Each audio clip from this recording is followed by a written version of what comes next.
Assalamualaikum warahmatullahi wabarakatuh. Saya Feni Widianti, mengampu mata kuliah biologi. Di sini saya akan menjelaskan mengenai klasifikasi makhluk hidup.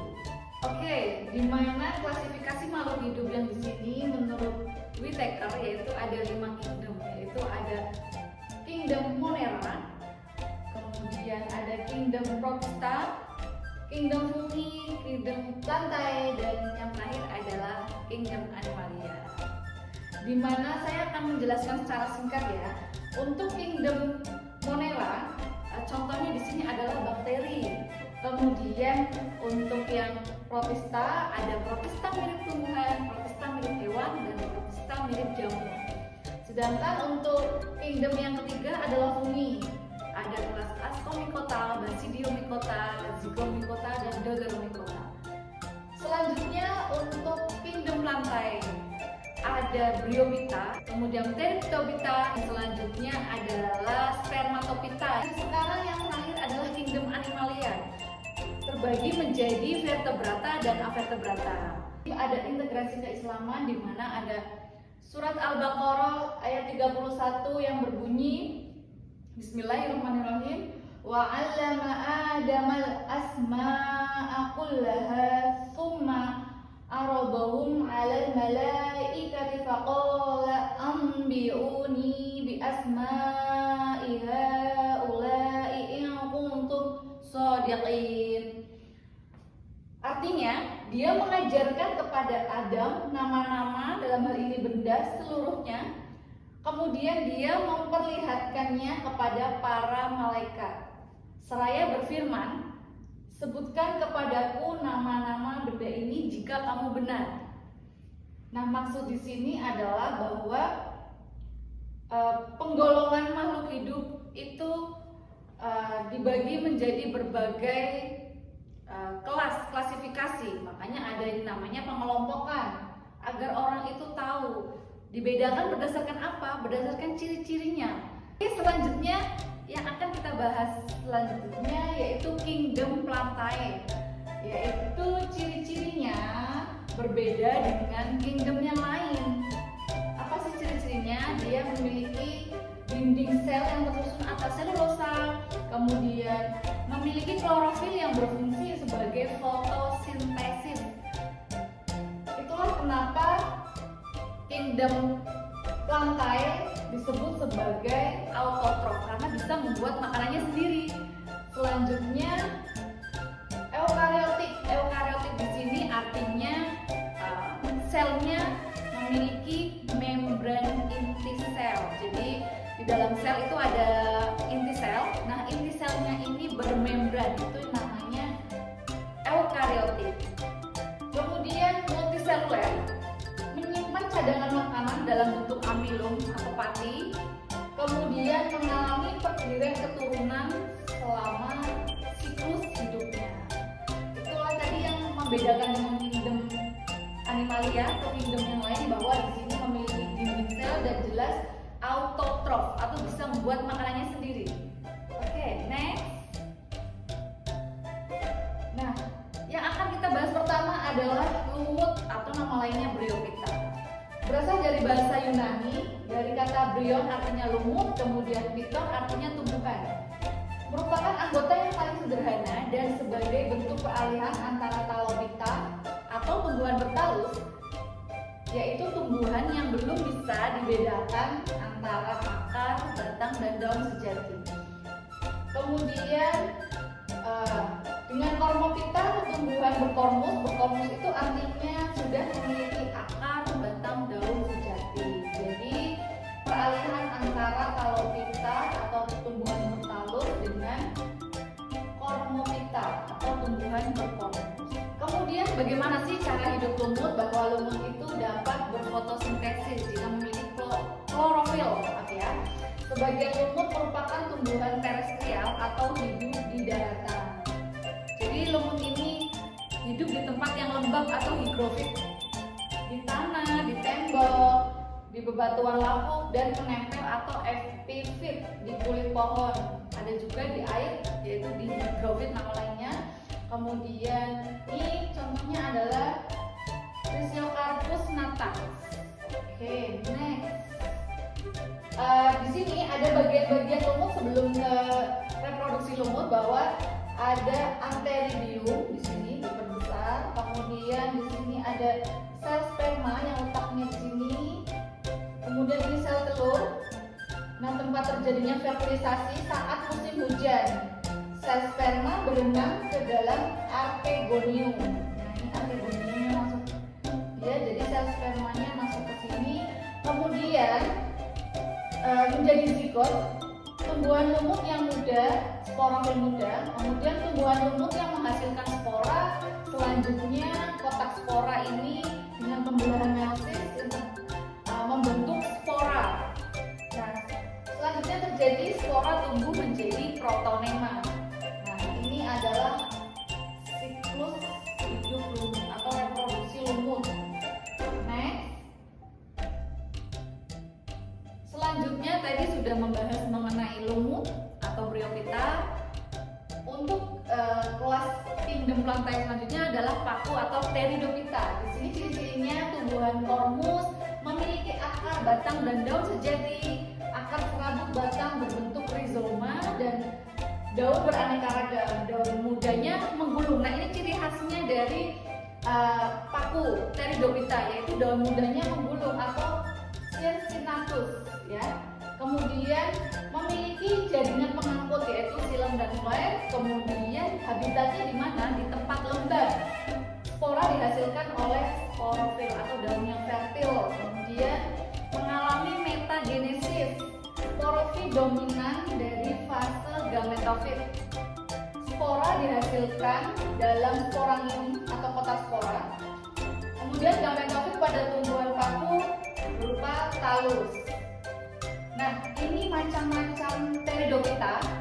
Ada paku homospora atau isospora menghasilkan satu macam Lycopodium spesies atau nama lainnya paku kawat. Kemudian ada paku heterospora, anisospora, dua macam spora ukuran beda.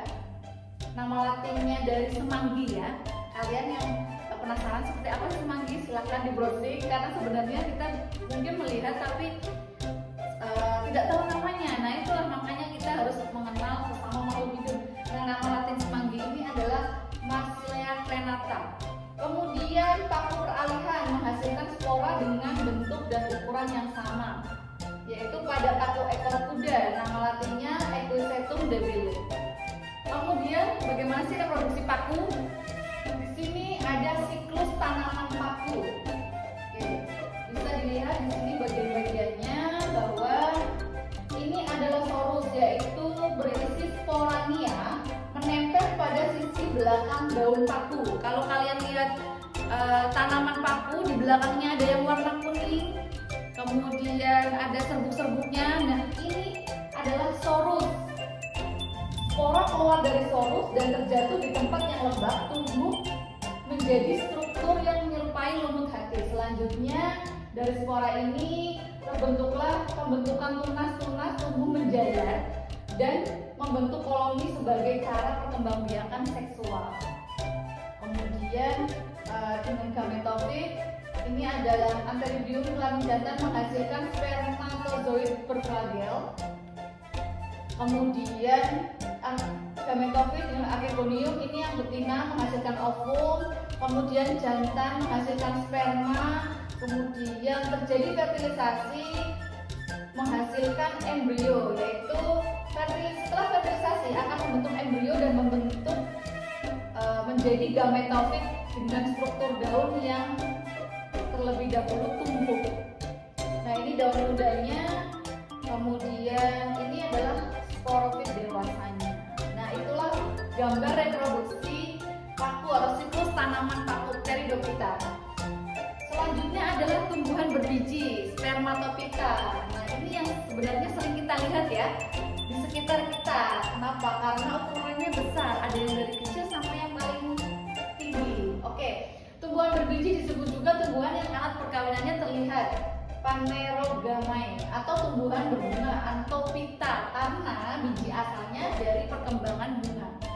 Bunga ini biasanya terlihat jelas, berfungsi sebagai alat penyerbukan dan pembuahan. Biji sebagai alat perkembangan biasanya karena di dalamnya terdapat calon individu baru. Tumbuhan berbiji sendiri atau spermatofita dibagi menjadi ada gimnospermae, tumbuhan biji terbuka, dan next tumbuhan biji tertutup atau angiospermae.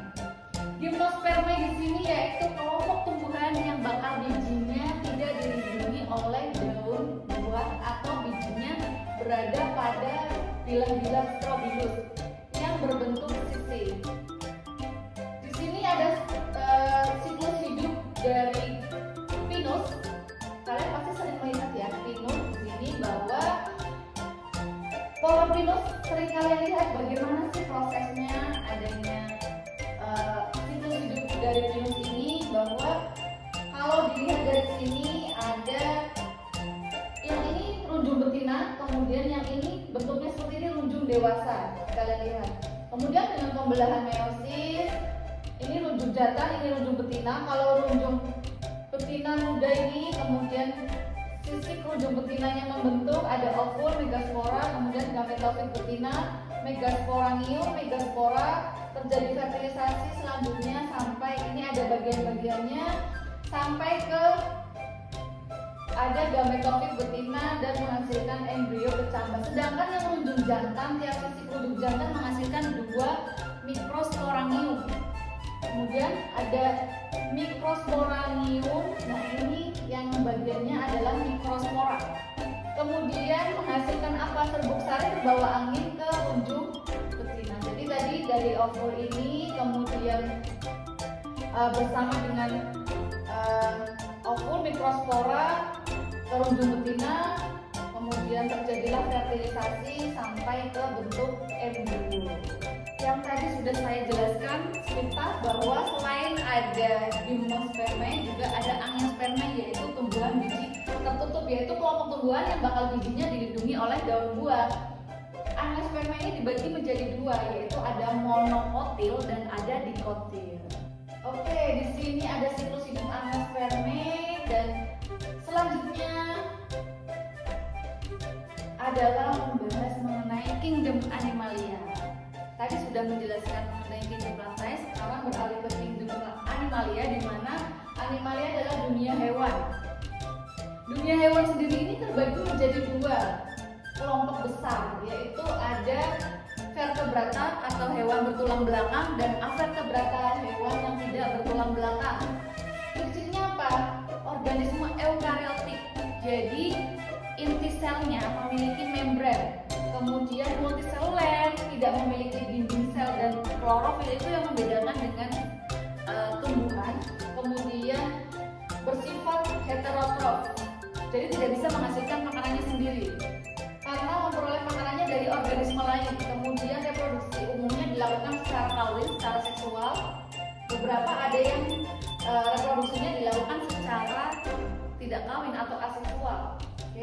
Oke, seperti yang sudah disinggung tadi di awal, bahwa kingdom Animalia dikelompokkan menjadi 2, yaitu avertebrata yang tidak memiliki tulang belakang dan vertebrata memiliki tulang belakang. Avertebrata di sini ada, saya menyebutkan biasanya disingkat PCP namanya tadi, dari Porifera, Coleocerata, Platyhelminthes, Nemathelminthes, Annelida, Mollusca, Arthropoda, dan Echinoderma. Kemudian vertebrata yaitu hewan yang memiliki tulang belakang. Di sini saya biasanya menyebutkannya param, disingkatnya param, yaitu terdiri atas Pisces, amfibi, reptil, aves, dan mamalia. Untuk penjelasan lebih detailnya lagi, kita akan masuk di pertemuan selanjutnya. Maka kita akhiri pertemuan kita hari ini mengenai kingdom Plantae dan kingdom Animalia. Oke, terima kasih. Itu penjelasan dari saya. Semoga bisa membantu dalam pembelajaran kalian hari ini mengenai klasifikasi makhluk hidup. Di sini pembahasannya lebih ke Plantae dan Animalia. Terima kasih untuk waktunya. Wassalamualaikum warahmatullahi wabarakatuh.